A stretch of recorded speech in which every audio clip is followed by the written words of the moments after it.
Hello and welcome to Gas City Gaming's Warhammer 40k lore series. In this video, we'll be continuing taking a look at Warhammer 40k's Prehistory. If you have a topic you'd like me to talk about, please let me know in the comment section below. Now let's get to our story for today. The Rise of Mankind, the Age of Terra, and the Stellar Exodus. For millions of standard years after the Necrons and their Catan masters went into hibernation on their tomb worlds, the devastated sentient populations of the galaxy slowly recovered from their red harvests. In time, the Eldar emerged as the most dominant civilization in the galaxy, with the core of their star-spanning empire located in the region of what would later become the Eye of Terror Warp Rift. But on a planet called Earth, and later Terra by its inhabitants, a humanoid species known as mankind was rising to prominence over 40,000 standard years ago. During the Age of Terra, or the Age of Progress, as it's sometimes called by imperial historians, the human race advanced beyond its ancient pre-industrial past to obtain spacefaring capability, and began to slowly settle the habitable worlds in its own solar system, and in the star systems near its homeworld using massive sublight starships. The Stellar Exodus, which occurred during the Age of Terra, is a poorly understood period of human history, which is generally accepted to cover the majority of mankind's initial forays into interstellar space and the genesis of most of the oldest human colonies. Beginning at some unknown point in the mid to late 3rd millennium, this period is generally understood to lead into the Dark Age of technology, sometime around the 15th millennium, during which, much of the Stellar Exodus, humanity lacked any knowledge of the existence of the warp or warp drives, and so was forced to travel between the stars in great sublight generation ships or using cryogenic hibernation. The Dark Age of technology, from the 15th millennium to the 25th millennium. Much of the era of human history known to the imperial historians as the Dark Age of technology that lasted between approximately the 15th millennium and the 25th millennium is mysterious. It was in this time that the psychic mutants called navigators were first born, and combined with the invention of the warp drive, allowed humanity to travel between worlds faster than the speed of light by using the dangerous hyperdimensional, psychically reactive medium of the immaterium, or warp. The existence of rapid interstellar travel allowed human colony worlds to interact on a normal timescale for the first time, and interstellar commerce and communication became possible, allowing like-minded human worlds to join into political and economic combines for their mutual benefit. Eventually, at some point during this era, all of humanity was united beneath some form of federated interstellar government. What is also known, largely from the works of Keeper Crepius, is that a group known as the Golden Men relied on the works of the Stone Men in order to create a fantastically prosperous interstellar society, but one devoid, by later imperial standards, of spirituality or piety, focused instead upon the advancement of science and technology. The Stone Men are known to have created a third group, the Iron Men, postulated to be some form of artificially intelligent robots, in order to assist them in their labors and carry out military duties. The Iron Men became uncontrolled and rebelled against their human creators, and a cataclysmic conflict broke out, resulting in a partial Malthusian catastrophe across much of the settled galaxy, in which there were no longer enough resources to support vast populations of human beings. Even worse, following the destruction caused by the war against the Iron Man, human psychers began to appear in large numbers across many human colony worlds, one of the harbingers of final decline of the Eldar Empire, which controlled even more of the galaxy than mankind did in those years. The result was humanity's first introduction to the demonic horrors of the warp and the ultimate collapse of human interstellar civilization during what became known as the Age of Strife. The Age of Strife, 25th millennium to the 30th millennium. During the so-called Dark Age of technology, humanity had reached its scientific and technological peak. The Standard Template Construct, or STC, a computer database of schematics for all known advanced human technologies, had been perfected by human scientists and engineers and allowed an unprecedented expansion of humanity throughout the galaxy. One of the reasons humanity was so successful at conquering a large part of the galaxy was the development of the artificially intelligent constructs now only known in Imperial legend as the Iron Men. These powerful and fully intelligent combat robots won many wars for humanity, but for some reason turned against their masters at the end of the Dark Age of technology. The war was eventually won by humanity, but at a great cost. The damage was catastrophic and had shattered much of humanity's power. Unfortunately, this was only the beginning of mankind's misfortunes. As humanity became widely dispersed across the galaxy during the Age of Technology, the ancient Eldar Empire began its decline. The great success of the advanced Eldar race had led to decadence and hedonism on a grand scale. Within the immaterial, psychic universe of the Warp, the spiritual corruption of the Eldar civilization was reflected in the forming of a new chaos god, Slaanesh, which in turn caused massive disturbances in the Warp. Parts of the galaxy became isolated by these warp storms, making warp travel and telepathic interstellar communication increasingly impossible as the years passed, cutting off many human colony worlds from one another, including those of the solar system. Towards the end of the Age of Technology, Psykers first appeared among humanity. While persecuted on many backwards, regressive human worlds as witches, in enlightened and progressive societies, these Psykers were at first protected and accepted. The initial intolerance for Psykers would later seem prescient, as many human worlds fell to the dominance of demons and other warp creatures using possessed Psykers as gateways into the physical world. Only worlds which had rigorously suppressed Psykers survived the Age of Strife. The Age of Strife followed the Age of Technology as human civilization collapsed in widespread insanity, demonic possession, anarchy, and interhuman civil war. Terrible weapons of the golden age of technology were unleashed, devastating many human colonies and turning once verdant worlds such as Bal Secundus into irradiated desert planets. Many isolated and vulnerable human colonized worlds also became prey to hostile alien races, such as the Orcs. In a relatively short span of time, the once galaxy-spanning human civilization was brought to its knees and was forced to endure nearly 5 millennia of anarchy, terror, war, genocide, and slavery. Other than tales of great suffering, little information concerning these long years survived. This dark time to be known to the men and women of the Imperium. The fall of the Eldar, 25th millennium to the 30th millennium.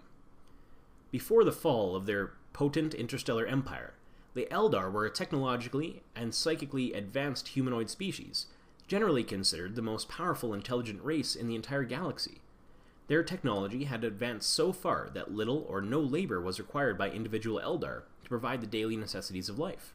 And as a result of the sheer boredom and ennui that resulted, at some point during the 25th millennium, groups of Eldar began forming what were known as pleasure cults that were dedicated to the pursuit of experiencing every pleasure and sensation that life had to offer their kind. Despite the prediction by the reclusive Eldar seers that warned of impending doom if the Eldar did not change their hedonistic ways, government within the Eldar Empire soon collapsed, and the moral degeneration of their homeworlds and various colony worlds continued unimpeded. As the pursuit of ever more extreme experiences reached its height, death reigned in the streets of Eldar cities, hunter and hunted, each being part of a twisted ritual of destruction that consumed millions in orgies of savage bloodlust and excess. Some Eldar were able to see that their now corrupt society was destroying itself, and fled in disgust. These refugees would settle in the distant rural colonies of their empire, and would later be known as the Exodites, or take to their massive, world-sized Eldar craft worlds and sail amidst the stars as merchants and explorers, far from the scenes of hedonistic excess that were destroying the heart of the Eldar Empire. Upon dying, the soul of all deceased, sentient beings traverse the bounds of the physical realm and go to rest within the hyperdimensional realm of psychically reactive energy that undergirds all of reality, known as the Immaterium, or Warp. As more and more corrupt Eldar died, their souls began to coalesce into a larger entity within the Warp, a living representation of the hedonistic corruption that had taken their lives. This growing presence in the Warp caused massive warp storms to aggregate across the galaxy, eventually making interstellar travel and communications impossible for the colonies of humanity, bringing on mankind's Age of Strife. This collection of corrupt Eldar souls gained sentience sometimes in the late 30th millennium, creating the powerful new warp entity known as the Chaos God Slaanesh, the Prince of Pleasure, called She Who Thirsts by the Eldar. When Slaanesh came to be, an ethereal explosion occurred that spanned the extent of warp space within the Milky Way galaxy, with the epicenter being located within the Eldar homeworlds. All Eldar caught in the immense psychic blast were instantly killed, their souls consumed by Slaanesh. Most of the remaining Eldar gods who existed within the Warp were destroyed by Slaanesh. Kala Mencha Kane, the Eldar god of war, attempted to combat the new Chaos God, but Kane's form was shattered and exiled to the mortal realm, where it came to rest in the infinity circuits of the Eldar craft worlds, but could be embodied in the form of animated constructs called avatars, which rested in the hearts of the various craft worlds during times of grave peril. The only other Eldar gods to survive the fall were the trickster god Kegarak, also called the Laughing God, who hid himself within the Eldar webway, and Isha, who was ripped from the jaws of Slaanesh by the chaos god Nurgle, who now keeps her as a slave. The fall utterly destroyed the once vast interstellar Eldar empire, leaving scattered bands of Eldar fighting for survival. Before the fall, vast spacecraft called craft worlds were constructed, enabling those wishing to escape the degeneration of the Eldar homeworlds to flee, along with samples of their lost world's flora and fauna.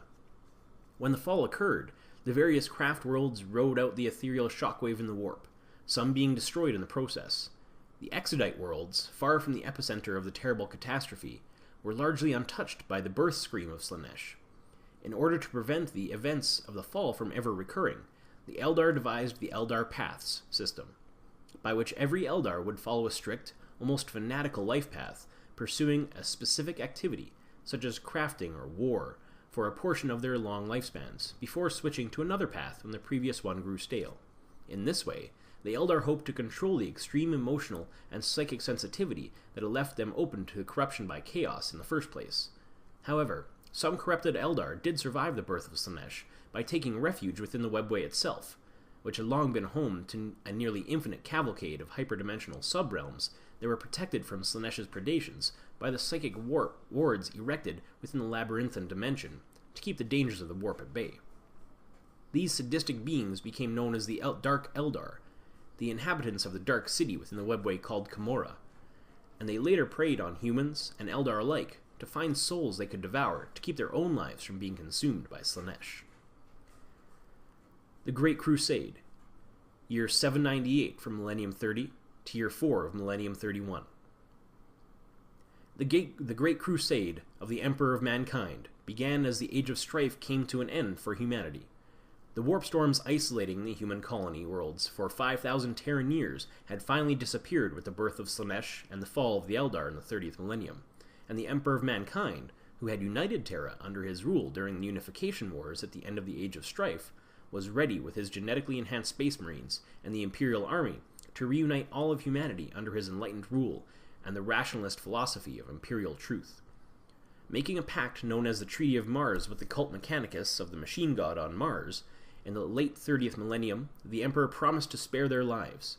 The Emperor despised their use of bionics and rigid adherence to organized religion as being against everything he stood for, so long as they aided him in his mission to reunite humanity across the galaxy. The Emperor was a man of enormous skill in the practice of science and the development of new technology, and so in him, many members of the cult machine saw the coming of the Omnissiah that had been prophesied by their faith. In the treaty they signed with the Emperor, the Mechanicum of Mars pledged their support to the creation of a new Imperium of Man, in which they would serve as the Adeptus Mechanicus, and the symbol of the Imperium changed from the lightning bolt used by the Emperor during the Unification Wars on Terra to the double-headed eagle, known as the Aquila, to symbolize the union of the empires of Earth and Mars. With the forge factories and industrial output of Mars, the Emperor was able to refit his armies, and more importantly, he now had the use of the Adeptus Mechanicus' Titan legions, giant robotic war machines with the potential to dominate the battlefield. At first, the Imperium's expansion into interstellar space was slow, since the Imperial Army was still small, and more importantly, the Emperor's 20 Space Marine legions were inhibited by the absence of their Primarchs, which made the enhancement time for the creation of a new Space Marine much longer. However, this was to end, as on Chthoniya, a planet in a star system not far from Terra, the Emperor for the first time was reunited with one of his missing Primarchs, Horus. Having been discovered at an early age, the Emperor took Horus under his wing and taught him all he knew. Horus and the Emperor had a truly unique bond, that of father and son, and many times they saved each other's lives. But after 30 years, the Emperor discovered another of the Space Marine Primarchs, Rabute Guliman. Although Horus was pleased at the discovery of one of his brothers, he secretly hoped to always be the Emperor's favorite son. In time, all the Primarchs were found on the worlds they had been sent to by the machinations of the ruinous powers of chaos, and each was placed in command of their respective Space Marine legions. The legions, as a result, were massively expanded with new recruits from their Primarch's adopted homeworlds, and new Space Marines could now be produced within only a single Terran year. But this acceleration produced fundamental defects within the psyche of each Space Marine, which was later to prove fatal to many. The Great Crusade lasted for 200 standard years, into the early years of the 31st millennium, and brought many long-lost star systems into the fold of the newborn Imperium of Man. Under the command of the War Council of the Emperor and his rediscovered Primarchs, vast expeditionary fleets comprised of the Imperial Army and 20 Space Marine legions fought back aliens, feral human tribes, petty human dictators, and the warp-tainted forces that had gained control of large portions of human-settled space during the Age of Strife. Once a human-settled world had been pacified, it was brought into imperial compliance by a new imperial planetary governor, chosen by the Emperor. Part of this process included the rooting out of any superstitious or religious beliefs of the population with a respect solely for reason and the measured advancement of science and technology. An atheistic belief system known as the Imperial Truth. It was often occupied by unit or units of the Imperial Army that were left behind to complete the integration of the planet into the Imperium, while the expeditionary fleet, led by Astartes, moved on to its next target. As the Primarchs took control of the Space Marine legions that had been crafted from their gene seed, the Great Crusade separated, moving in many directions and reaching far across the galaxy. After the Imperial Crusade, on the world of Ullanor, concluded upon bringing that planet into Imperial compliance, the Emperor claimed it as the greatest victory of the Imperium to date, and that Horus should be given all credit. Hailing Horus and his Luna Wolves Legion, later renamed the Sons of Horus, the Emperor stated he would have to leave the expeditionary fleets behind and return to Terra to begin the next secret phase of his plan to ensure humanity's domination of the galaxy, and that in his place, Horus would be declared War Master, the de facto commander of all the Emperor's armies on the Great Crusade. Although Horus was troubled that the Emperor should leave him and his brother Primarchs to carry on alone for some unknown reason, with Horus as a new commander, the Imperium's armies and Space Marines continued to expand ever outwards, rediscovering lost human worlds and bringing them into the enlightened Imperium's fold. This situation lasted until the outbreak of the terrible Horus Heresy. Thanks for listening today, guys, and if you have any suggestions on topics you'd like to hear for our next series of lore videos after we finish the prehistory, I'd love to hear about them in the comments section below. Have an awesome day, and remember, the Emperor protects.